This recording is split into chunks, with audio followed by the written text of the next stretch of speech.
السلام علیکم اسٹوڈینٹس، آج ہمارے پاس کلاس 3 کی اسلامیت کا صفحہ نمبر 10 ہے۔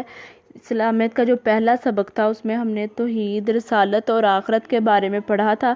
آج کا جو ہمارا سبق ہے وہ ہے قرآن مجید کا تعارف۔ قرآن مجید کیا ہے؟ قرآن مجید اللہ تعالیٰ کی آخری آسمانی کتاب ہے جو حضرت محمد صلی اللہ علیہ وسلم پر نازل ہوئی۔ قرآن مجید 23 سال کے عرصے میں نازل ہوئی۔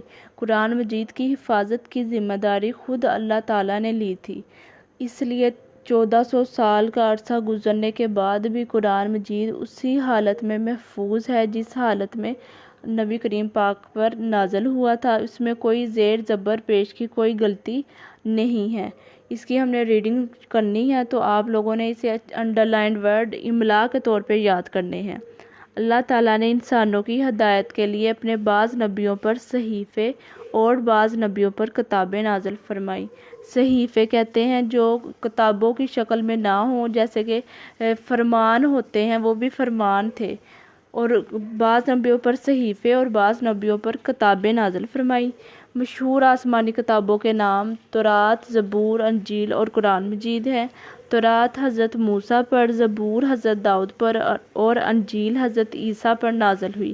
ان آسمانی کتابوں میں آخری کتاب قرآن مجید ہے۔ قرآن مجید اللہ تعالیٰ نے اپنے آخری نبی اور رسول حضرت محمد مصطفیٰ صلی اللہ علیہ وسلم پر نازل کیا۔ قرآن مجید کے نازل ہونے پر پچھلی تمام آسمانی کتابیں منسوخ ہو گئیں کہ جیسے ہی اللہ تعالیٰ نے قرآن مجید نازل کیا پچھلی ساری کتابیں رد ہو گئیں۔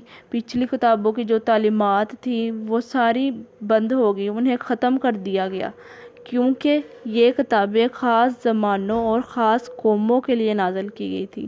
ان کتابوں کو کیوں رد کیا؟ کیونکہ وہ کتابیں کچھ خاص زمانوں کے لیے، کچھ خاص لوگوں کے لیے تھی، اس لیے جب قرآن پاک نازل ہوا تو انہیں رد کر دیا گیا۔ ان آسمانی کتابوں میں لوگوں نے تبدیلیاں بھی کر لی تھیں۔ جس طرح ہمارے نبی صلی اللہ علیہ وسلم آخری نبی ہیں، اسی طرح قرآن مجید بھی آخری کتاب ہے کہ جس طرح حضرت محمد صلی اللہ علیہ وسلم کے بعد کوئی نبی نہیں آئے گا، اسی طرح قرآن مجید کے بعد بھی کوئی آسمانی کتاب نہیں نازل ہوگی۔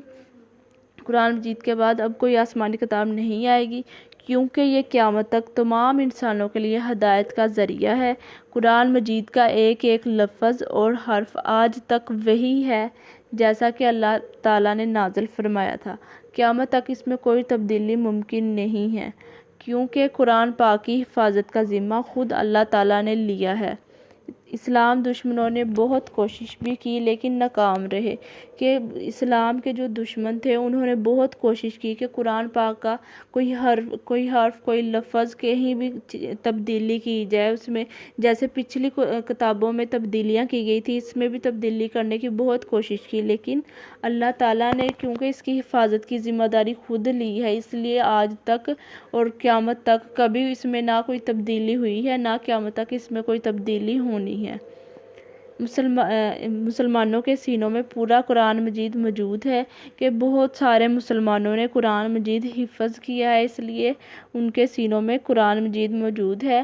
قرآن کریم ایک مکمل ضابطہ حیات ہے۔ ضابطہ حیات کہتے ہیں زندگی گزارنے کا طریقہ، کہ قرآن مجید میں زندگی گزارنے کا ایک مکمل طریقہ ہے۔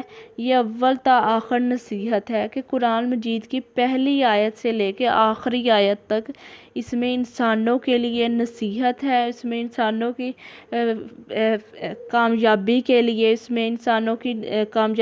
اس میں پیغام دیا ہوا ہے۔ اس کی رہنمائی کے بغیر اچھی اور کامیاب زندگی نہیں گزاری جا سکتی، کہ جب تک ہم قرآن مجید کی آیات کو پڑھ کر سمجھیں گے نہیں، اس کی رہنمائی نہیں لیں گے، تب تک ہم کامیاب زندگی نہیں گزار سکتے۔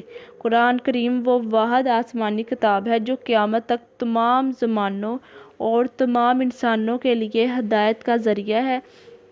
کہ اتنی کتابیں ہم دیکھتے ہیں، ساری کتابیں 1 سال کے بعد چینج ہو جاتی ہیں یا ان میں زیادہ کوئی تبدیلیاں آ جاتی ہیں، لیکن قرآن کریم صرف وہ واحد کتاب ہے جو قیامت تک تمام زمانوں اور تمام انسانوں کے لیے ہدایت کا ذریعہ ہے۔ آگے ہے تلاوت کے آداب۔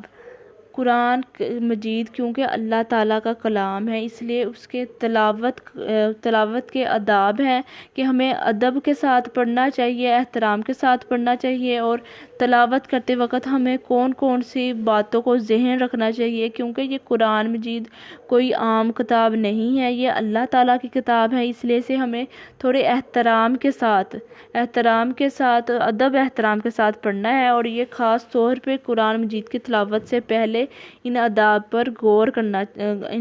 پر عمل کرنا چاہیے۔ قرآن مجید اللہ کا کلام ہے، لہٰذا اسے ادب کے ساتھ پڑھنا چاہیے۔ اگر ہم قرآن مجید کی تلاوت نہ کر رہے ہوں تب بھی اس کا احترام کرنا چاہیے، کہ اگر ہم تلاوت نہیں کر رہے لیکن کہیں سے ہمیں تلاوت کی آواز ہمارے کانوں میں پڑ رہی ہے تب بھی اس کا احترام کرنا چاہیے۔ قرآن مجید کی تلاوت کے وقت جسم پاک اور لباس پاکیزہ ہونا چاہیے۔ پہلا تو یہ ہے کہ جب قرآن مجید کی تلاوت کرنی ہے جسم بھی پاک ہو اور لباس بھی پاکیزہ ہونا چاہیے۔ دوسرا، قرآن مجید کی تلاوت سے پہلے وضو کرنا ضروری ہے۔ تلاوت کے لیے پاک جگہ پر بیٹھنا چاہیے۔ بہتر ہے کہ قبلے کی طرف رخ کر کے بیٹھیں۔ قبلہ کیا ہوتا ہے؟ جس طرف مسلمان نماز پڑھتے ہیں، منہ کر کے نماز پڑھتے ہیں خانہ کعبہ کی طرف، اس لیے انہوں نے کہا کہ بہتر ہے کہ خانہ کعبہ کی طرف رخ کر کے بیٹھیں۔ تلاوت سکون کے ساتھ اور ٹھہر ٹھہر کر کرنی چاہیے۔ بلا ضرورت زیادہ اونچی آواز میں تلاوت کرنا مناسب نہیں ہے، کہ تلاوت سکون کے ساتھ ٹھہر ٹھہر کر کرنی چاہیے، ضروری نہیں کہ آپ اونچی آواز میں ہی کریں۔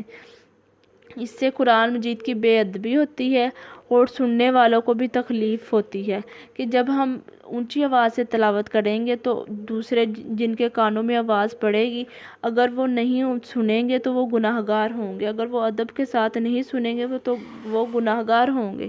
اس لیے ہمیں ضروری نہیں کہ یہ اونچی آواز میں تلاوت کی جائے۔